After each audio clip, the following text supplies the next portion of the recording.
these two episodes were way, way better than the first two episodes. Make of that what you will. So, a huge improvement from the very sluggish episodes 1 and 2.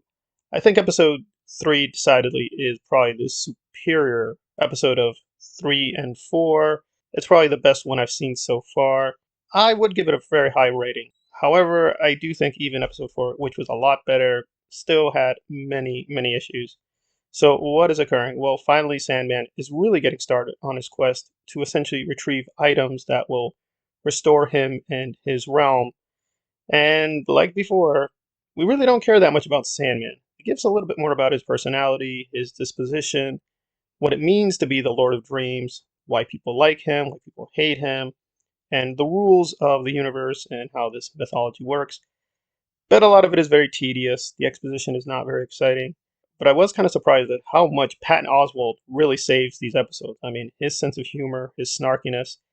The voice work is not bad by him, but I think the way it integrates with the CGI was still a little rough. It needed a lot of work, but there we are. In fact, the CGI is overall pretty strong in episode 3, but in episode 4, it's okay, but they're pulling a trick where if you know movies and TV, when you have to pay a lot for CGI, what you're going to try to do is put everything in darkness in order to obscure a lot of the faces and bodies to get away with not doing the whole body. So they're pulling a lot of tricks to make it seem quote, better than it is. I didn't mind. I think the episodes were fine, but I did notice a lot of trickery. One really bad part about these episodes is the camera really doesn't move all that much. It's very static. We just get action reaction shots, and that's about it. I mean, the camera really doesn't flow as much as it should. I understand, even though they paid a lot for these episodes, you do have budgetary limitations. I just wish they could have been more creative. I'll be a broken record. The books are way better, so the original source material is way more creative. It's way more colorful. I mean, these are very dark episodes. Putting aside the material itself, they just felt overly dark for no reason. Now, in terms of the essentials of the story, we finally get the revelation of the real antagonist, which I think was done fairly well. Again, I'm trying to keep it non-spoilers. But again, certain questions you have about, well, okay, fine, he kills these or those people. All right, fine. He is kind of the villain, but he's a little demented, so you kind of feel sorry for him. That's fine. But you still ask questions like, really? Because again, they're setting it, it seems, in modern day. You would think there's cameras, and this would cause a massive panic if it happened. But nope. People just seem okay with, I guess, a body being splattered on a door, and that's not going to cause a massive sensation. Now, I'm not British, but I do know a little bit about British culture. The tabloids would have this all over the map in hours. So there's a lot of unrealism you just have to accept. It was a lot easier in the late 80s to do these stories and set it in the late 80s. But now with internet culture and meme culture, yeah, you got to take a lot of hand waving to really for these episodes to work. That said, I think episode 3 was good. Constantine was a lot better than I thought. I think the actress did a very good job, and she played very well against the way they're portraying Dream, and most of the episode made sense. I did think, though, some of the quote politics, they're pushing it really to an extreme. Now, some of this I don't have any problem with, but if you are concerned with female representation, don't worry.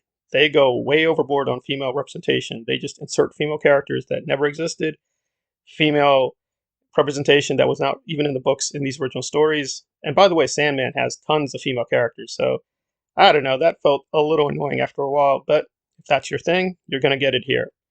In terms of the story itself, it's fine, but again, these stories are not moving very quickly. Now, to be fair, it didn't move quickly in the original stories, but you had a lot of things that made you excited, which for whatever reason they're not putting in. Like you had a couple superheroes show up, like Martian Manhunter. He's gone. I don't know, was it a legal issue? But that would have been more colorful to have him in. They're very uneven episodes. So let's get to episode 4, which most people loved, and the Lucifer episode where he faces off against the devil.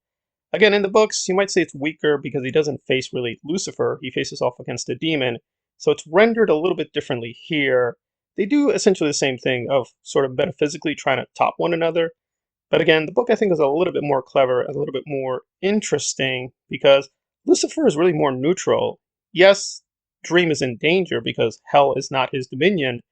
Nevertheless, in the comic, you kind of knew he had an ace in the hole. So it really wasn't about this false cliffhanger. Is he going to be trapped in hell? Is death going to come in to save him? Or anything like that. If you're totally new to Sandman, I just think dangling that phony cliffhanger really didn't help the episode. And I just didn't think Gwendolyn did it for me. I mean, she's fine as Brienne of Tar. I have no problem with that character. I think she did a I think she actually did a splendid job. Again, it's not true to the books. They changed a lot with her too, but it is what it is. But here it just felt kind of phony and overdone. The acting was way overboard. It didn't ruin the episode. I just felt the choices they made were not the right ones.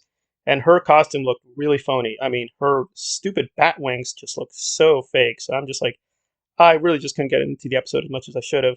There is a few things that they do include, which I think if you're a Snyder fan, you're going to really chuckle and enjoy. So they do a few things for the comic book fans and just superhero fans, but I think they could have gone further and made the episodes a lot better. But compared to episodes 1 and 2, at least these move at a much better pace. The humor is way better.